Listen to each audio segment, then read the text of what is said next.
Joint military exercises like this recent one between the United States and the Philippines may soon come to an end. Newly elected Philippines President Rodrigo Duterte is threatening to end military cooperation with the U.S. As part of the foreign policy realignment, he says the United States has failed the Philippines and a breakup with America is unavoidable. His comments were made in response to the U.S. criticism of his anti-drug campaign, which includes extrajudicial killings.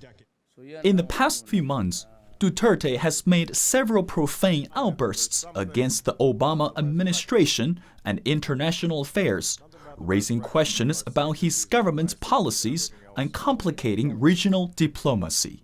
Instead of helping us, Mr. Obama, you can go to hell.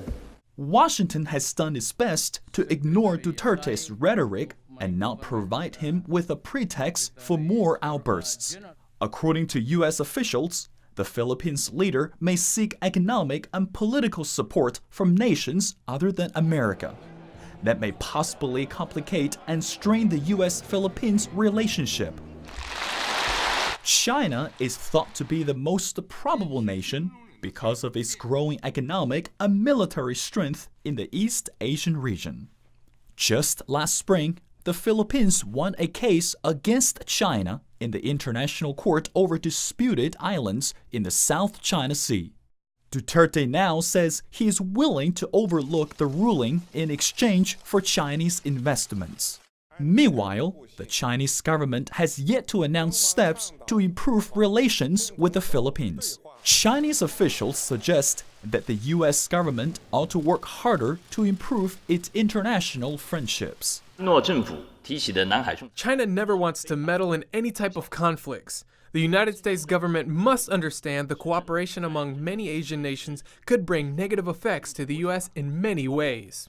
The Obama administration has expressed its desire for a multilateral solution, and officials will be closely watching the Philippines government.